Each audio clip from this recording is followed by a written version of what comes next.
All right, welcome, patrons. Here we are in another scenario. Um, this scenario, I got hooked up with Jabo Fett. He makes a lot of replays with his friends. I think he's a newer player to ASL, but he wants to learn it. Very, very aggressive in his learning of the system, and he knows a lot already. If he started within the last year, he knows quite a bit on at least knows where the rules are located and can read them and try to interpret them. Of course, all of our interpretations may not be correct all the time, but the willingness to learn and to seek out and identify where those areas are so you can find them easily. That way you don't have to spend 20 minutes finding that stupid section, but that just takes time and experience. So I'm impressed with Javo's um, love for the game and enthusiasm for trying to do the right thing and trying to play correctly. So hats off and thumbs up to Jabo for that. Again, he solicited a game. I said, hey, tell me what you want. I haven't played in a while. Excuse me. And I don't really care what we play. So just we'll throw it down. And I guess he's running through a series of games right now. And right now, I think it's the Frontier 18. This is maybe from magazine number 6. This covers the Spanish Civil War. And I think Carl Noguera and a lot of his crew are working on a Civil War module, which should be very promising. So I'm looking forward to that in the future. Hopefully that will be out by the end of the year. I don't know. I don't know where it is. I think they started 2 years ago on the project. At least that's where I got involved initially. But anyway, Spanish Civil War. So it's 1934 in Oviedo, Spain. And this is not between the British and Russians. And you'll see a whole bunch of different colors. So I know, hopefully you won't get confused. The problem, there's a technical problem with Vassal that should be corrected and would be an easy fix. We'll go into that maybe at a later time. But the problem, obviously, that you see here is that you have brown counters, which represent essentially the Asturian sides. They're defending, the victory building on the right-hand side, right by my head right there. I need to control that building and clear all the enemy out from around that building from 2 hexes. So 2 hexes, 2 hexes, 2 hexes, 2 hexes, 2 hexes, and 2 hexes, like that. Something like that, yeah. So I need control of the building, clear the enemy out from 2 hexes, and then some scenario special rules will come into play, which I'll discuss in just a bit, which makes the scenario kind of problematic, but I didn't care. Again, I just wanted to play some ASL, roll some dice. But what you see here, let me zoom in a little bit for you guys. One more zoom will probably do it. It's probably 150. This is 663. I haven't adjusted my automated zoom settings, which you can do. You can adjust these zoom settings here. When you pop down here, these zoom settings can be adjusted. So you don't go from 100 to 150. I think that's too big of a jump, at least for Vassal. So VC is on the right-hand side right there.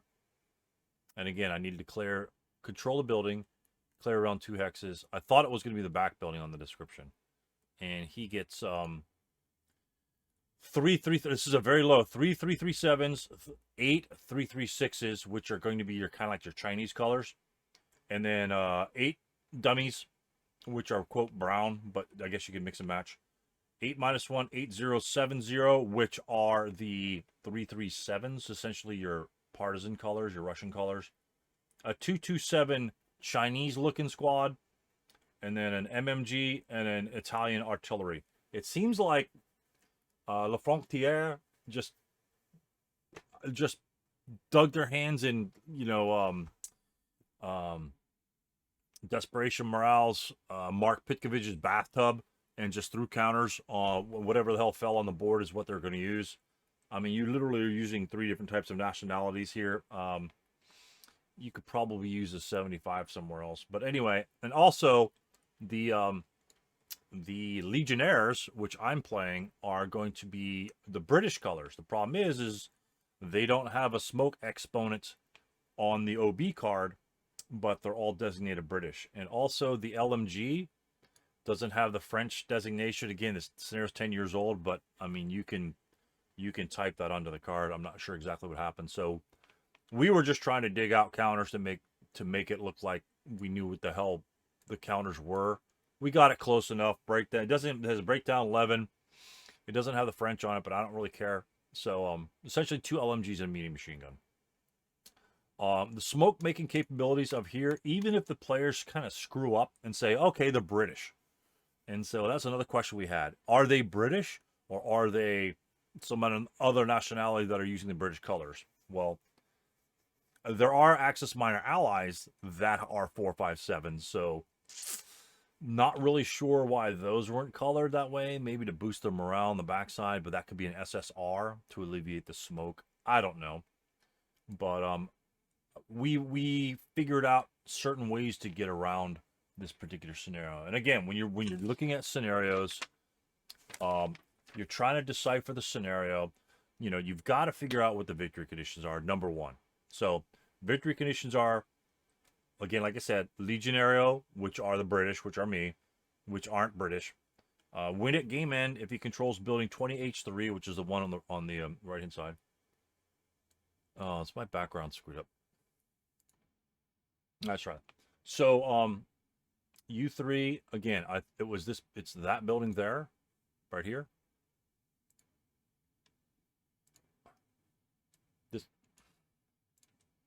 This building here, when I thought it was this one. If it was this one, it's like, oh my God, you got to fight to the corner.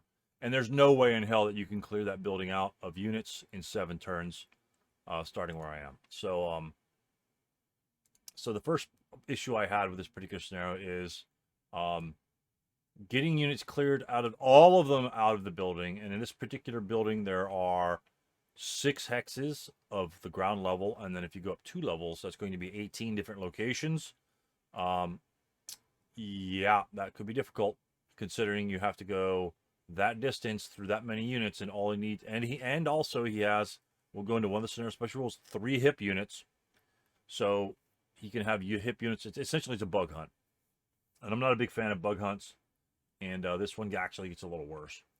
It's a bug hunt that you have to clear within 2 hexes. So not only can he be in the building, but he can be anywhere 2 hexes away and still satisfy the victory condition. So you get a bug hunt in the row. You have to clear, essentially you have to clear the row house, clear the center building, and clear all the buildings around it. To make matters worse, they also give the defender, which is the Asturians, a tunnel. So that goes from building to building. So you can have a tunnel running from this building to there, or let's say from this building to here. You could essentially be way off the map, and at the last turn of the game, you know, tunnel over here and advance there, be in the open or something like that, and or tunnel over to the row house because you can't discover the tunnels, and then the allies or the Asturians or the Legionnaires, not the Asturians, but the Legionnaires have to go vanquish you in 1 turn, and you have to be unbroken, and so all he has to do is break you. +3 stone buildings, it doesn't really matter what your morale is. +3 is pretty ripped by itself. So, in my opinion, this is just an insta loss for the Legionnaires. If the if the defender can get back to the building in some sort of force, maybe half of his force spread out, I have to anticipate hip units spread out anywhere. I mean, 1 hip unit's bad enough, but 3 is almost impossible. You just got to go searching and taking casualties. With that, because of those specific scenario special rules, and I'll get into a couple others, which this one was inundated with 8 scenario special rules that you have to take into account in formulating at least my plan. One here, you'll see that the arrows are up here, and that's just the wind direction. So the wind direction is going to the bottom left. And clue upon clues, it says the Asturians may not kindle. Okay, so kindling is NA for the Asturians. Okay, why would it only make it for one side, not the other? Well, one, the Legionnaires didn't care. They just want to burn everything down anyway. but I guess historically. But what that means for me is, and the EC are dry, so that immediately says, oh my God, why are they dry? Oh, because stuff can burn, because we don't have any vehicles in this one. So, but the EC don't apply to buildings. But anyway, my plot was to deal with the hidden units is if I can get over here to this building, if I can get over here, if I can get to the row house, you know, I just start them aflame. I just get a leader in there, kindle it, and hopefully the whole thing will burn up. And it's only got a couple turns to burn, but every hex counts, and that would cut down his mobility. Would really curtail. Like if I'd set this thing's aflame and they spread here, you know, let me get a fire here. And this is part of the plan. This is a secondary part of the plan, very much like the French game that I played the other day with Mark. So if I could blaze these here, and if let's say if he had a hidden guy here, then he'd have to come in the open. So all it would do is essentially curtail his ability to advance back into areas, and essentially I can channel him through certain locations, and that's really all you can really hope for in the blazes, because you won't get there until late in the game, turn 5, turn 6, maybe turn 5, and then go for that. So that's a long shot. Whether that's feasible or not, don't really know, but that plan can be just stored in the back of your head if necessary. And another thing about the burning, I think another thing about the burning is if you get past them and say, make it to this building here, you can set that building on fire. You could set that building on fire, right? Blaze it. So when he's coming to you in your direction, he can't enter defensible terrain. He essentially has to advance through open ground to get to you. And that, of course, leads us to the OB, because the British, or the people that are attacking, the Legionnaires, also get 2 fighter bombers. And they stick around for 3 turns. So fighter bombers, as you guys might know, you roll one die roll, and if it's less than the turn numbers, that's when the turn they appear on. So if they appear early for me, that's actually very bad, because I need them later in the game to cut down on the Asturians' movement. And that oops, let me delete that fire. So this plan here, if I were to flame this building here, right, if this building's up in flames, and let's say all these buildings are up in flames, then if he's moving around the buildings, I just have my planes, you know, oops, really, I just have my planes strafe down the sides. So essentially that will cut that entire bottom part of the map off. So if your planes come in mid-game, which mine did, it lends itself to situations like this, where essentially you can create a fire lane, because he'll leave residual firepower in 4 hexes.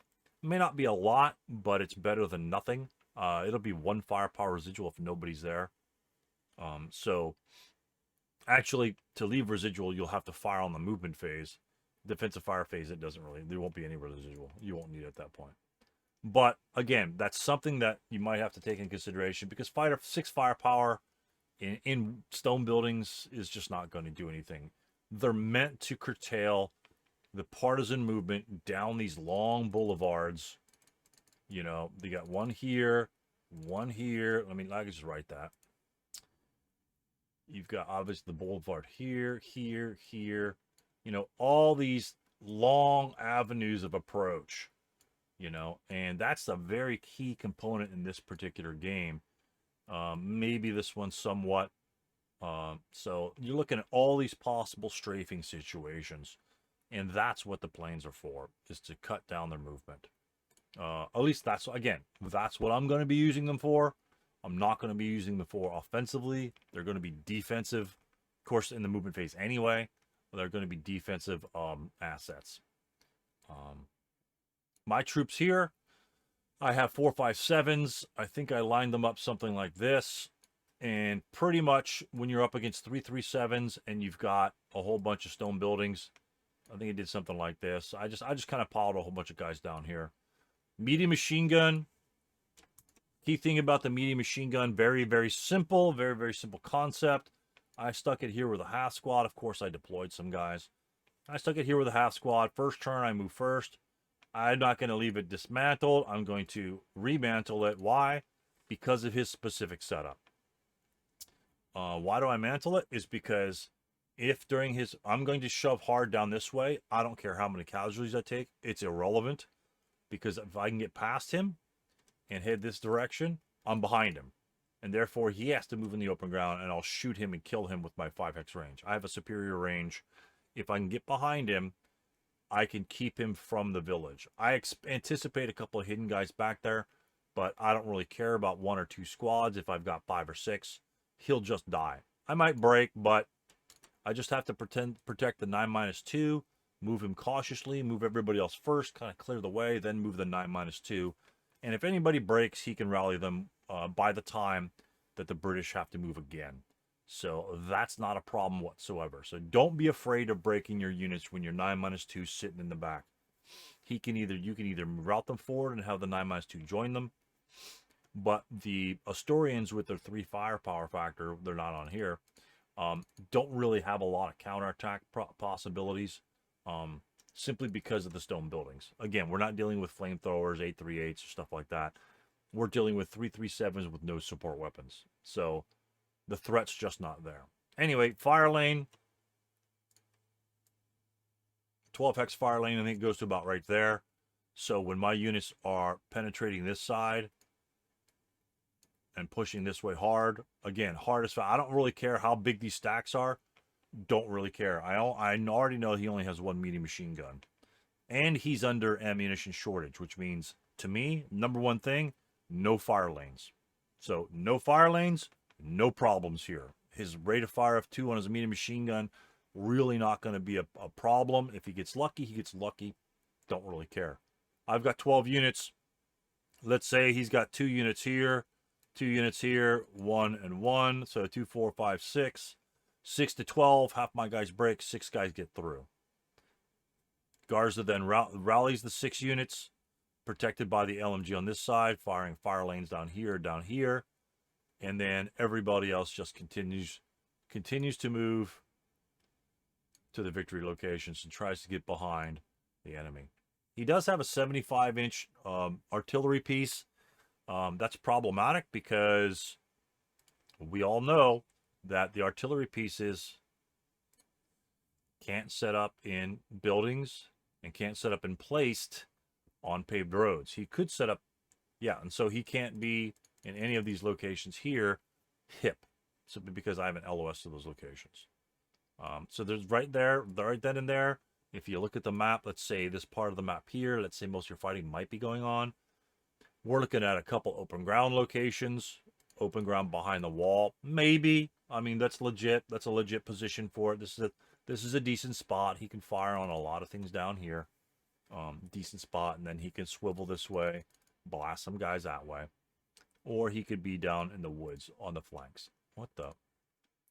Yeah, I've been having problems with my versions of Vassal, so bear with me here, gentlemen. Again, trees up here. This is away from the victory location. I don't expect them to be up here. Again, because I only have 8 turns to complete my victory and clear pretty much everything out within, like I said, pretty much this radius of hip units. I need to get back there as fast as possible because that is a lot of locations. That is a lot of searching. I'll have to search here, move here or search here, maybe even back here, search, move through, search, to cover all these areas here with the searches, with potential searches. And of course, my searches are going to be rolling 4s and 5s, so I'm only going to get 1 or 2 hexes. That's going to be clear. What I'll actually do is I'll mop up the big building with 1 unit in the middle. And therefore, that's essentially going to be the same sort of thing. Try to mop up that building there. Of course, I'm not sure if I mop up. I don't know. We'll think about that. Another thing with the scenario special rules in this particular game, building H3, it says has no second level. Okay, it has no second level. So does that make it a... And let me move it so you can see it. Does that make this a singular stairwell two-story house? Essentially, is the stairwell gone? Because it doesn't say the stairwell's gone. But if it has no second level, I mean, there are buildings, like this one here. It has 2 levels, but it's got the square thing. Does that mean if it says this building does not have a second level, does that mean it has a first level? Does that mean it makes it a 2-story building? So we played it because the scenario special rule is not really defined well enough. That single stairwell, and it does have a second level. That was probably the incorrect way, but there's nothing you can do about something like that. Actually, I can move that right there. Because it's not really well defined. It's sort of like half a scenario special rule. So that's pretty much the plan to get to the building. You simply just have to crack one side. You're not here to fight anybody. You're not here to engage in firefights. You're here to move. You're here to move into them, defend here so he can't come down and intercept your units, and then have a flanking force this direction to set up some sort of defense, and then everybody else, it's like a football game. You're playing football. Your offensive line throws blocks on this side, and everybody else blows down the bottom. So I had contemplated about moving at the top, but if you look at the top, you've got too many units, even if they're dummies, too many units concentrated in one area. They all can't be dummies. Not liking this. It's just too many. I've got like 4 or 5 squads. It's just not going to happen. Plus, I've got to go over the gully. I don't have time to go over the gully in this scenario. So the gully is a natural defense line in and of itself. And so defending behind the gully might be good, if he can drop back. So any other scenario special rules that came up? I don't think so. Oh, yeah. The most funnest one of all. This is actually the most interesting one, and it really makes a difference in your game. Okay, the snipers on both sides. You saw my sniper. My sniper's a 4. Reasonable. I mean, maybe a little high for an attack. I don't know. I mean, I don't design scenarios, so I can't say, oh my god, that scenario is perfect. But his sniper, which is not on the board, is a 7. A 7 sniper, which means it's going to be active a lot. But the funny thing about this scenario is Scenario Special Rules 3 says on a sniper activation roll, right? So I rolled my sniper. Let me see if I can roll it here straight up. Give me a 7. Okay, I rolled a hell of a lot more than that during the day. Okay, Dicebot. There we go. Thank you, Dicebot. Dicebot on roll number 10 gives me a sniper. And of course, it's cut off from the map. Let me go to... That should not be cut off from the map. There we go. So sniper roll occurs. You roll for sniper activation. 1, normal sniper breaks or kills a single encounter, or kills a single encounter, breaks other units. 2, pins, stuns, wounds. A 3 will generate a 3-3-7 squad in the random direction that you would place a sniper from activation. Extent and error. So say this was his sniper. His sniper must not be on the board. So if it was 4-5, it would go direction 4, which is down, 2, 1, 2, 3, 4, 5, and lo and behold, a teleported sniper or teleported squad comes in. These represent like the regular people, the militia, things like that. So when you're rolling 7s as the attacker in this scenario, and he's getting a sniper activation, his sniper will be successfully do something to you on 4 of the 6 dice rolls. So what that means is you only take shots because they're 3-3-7s. You either jump his ass in close combat, which will avoid all sniper rolls, which could delay you, which you have to keep in mind, or you do not take any shots that are anything less than a morale check on a 7, which in this particular scenario is usually a 12 firepower. 12 firepower plus 2. Add your leaders into it. You can go down to slightly lower charts. 8, 6 maybe. Anything below that, you just don't want to take a shot unless it's a -2 shot. So you don't want to give him any other snipers that he needs to get because he'll simply just get reinforcements out of the blue.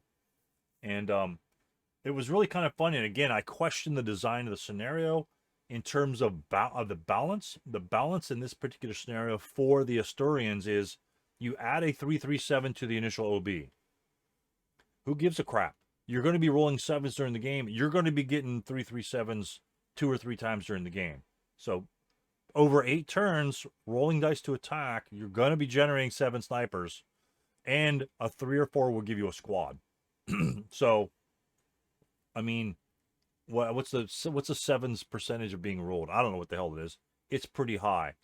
But if you roll 7s on any of those things that you do, you're going to have a good chance of getting reinforcements. So for that as a balance, I think a balance might be get rid of the ammunition shortage, but that would be contrary to the kind of design of the scenario.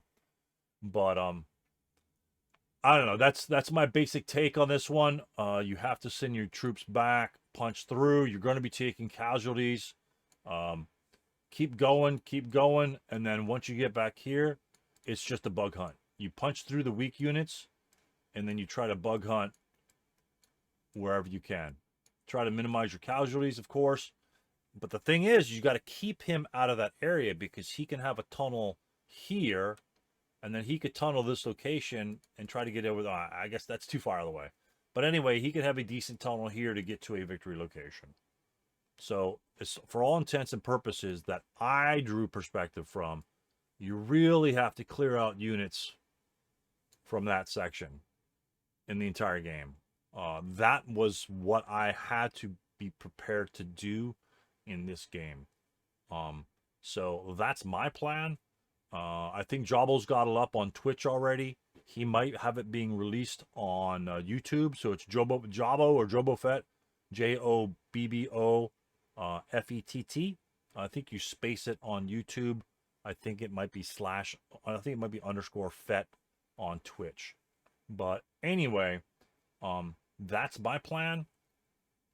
If you guys want to go ahead and comment and leave ideas like, oh, okay, you could look at this or that. Again, when I'm back here, hopefully my fighter bombers will come into play, and essentially they'll be stopping the road flanks, that sort of thing. He could be bypassing the buildings, of course, but the concept is the fighter bombers really put down a little bit of residual firepower to stop him from getting close. So not only do you have to clear, but you have to send a couple unit back, keep some units back, maybe the MMG, to stop him from approaching the area.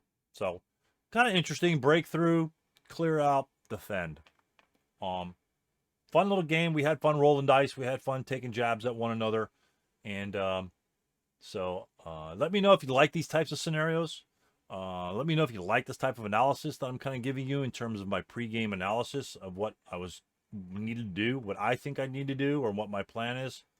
And just stuff like that. Say, oh, I really hate these scenarios because of this, or I wish scenario special rules were written better. Again, it might be something due to translation as well. I think at this point they were still all in French, and this may have been translated later time. I don't know. We found a nationality chart that described the nationalities in this pack on Mark Pitkovich's site, Desperation Morale. It actually didn't list the 457s at all. So, I mean, what do? You just kind of make do. We just rolled dice with the guys we had.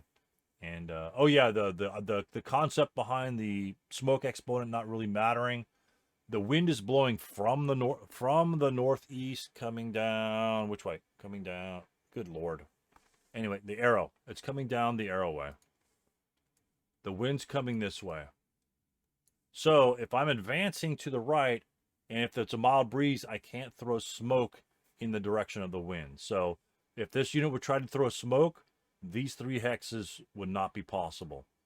So for all intents and purposes, when you're trying to get across a road, like if these guys pile up here, they want to get across the road, they really can't throw smoke there anyway. So essentially nullifying any smoke exponent a unit might have in this game. The only thing you could do is throw smoke behind you. That never came into play. We just assumed they didn't have smoke. So again, sorry about that, guys. Let me know if you think, you know, maybe eliminating all of his units a better thing, trying to find out where all of his dummies are. He has 8 concealments for dummies. Would the gully be a good place to go? Because you wouldn't get shot. Maybe go counter exhaust, 1 turn the gully, go 3 hexes underground, and you can't be seen. I mean, that's definitely an option. I love going through gullies. But in this one, I think I really had to avoid it. And so, you know, as you see on the left-hand side right here, let me clear this. You know, you've got gullies. You know, let me do them a little wider. Oop. Essentially, if I can get the counter to work, essentially this is just a barrier other than the bridges for movement. And the only thing you have to move by are these 3 hexes are the only ones that are not covered by the gully. And I think it's kind of key to definitely protect this side, although it's a lot of open ground. I think that really speeds up the legionnaires or legions movement towards the objective. Plus the objective is on the bottom anyway. I mean, that is the most direct route to the objective. So you don't have to go through buildings. You know, you can't bypass these. You have to go through that building. You have to bypass up here or come down here. So anyway, let me know how you guys like it. Throw some comments on here. Any comments you like. Say, hey, I hate fighter bombers. I just avoid all games with fighter bombers. I think they're confusing. They're worthless. I hate scenarios with multinational units. And another thing is about the national units. Technically, these blue guys are militia. Are the leaders in the scenario allied troops, or are they not? Usually when you have 2 different colors of units, you have another leader, or you have an SSR saying you can use a leader freely. So that just comes with experience. You just got to throw your hands up in the air and just kind of roll the dice. So thanks for watching, guys, and I appreciate your contributions. I appreciate you guys being around. I hope you enjoyed this. It's probably gone on way too damn long. Play it at double speed. Well, of course it's over now, but I hope you have a good time and enjoy the rest of your January. And hopefully I'll have some more of these out for you guys. Thanks a lot.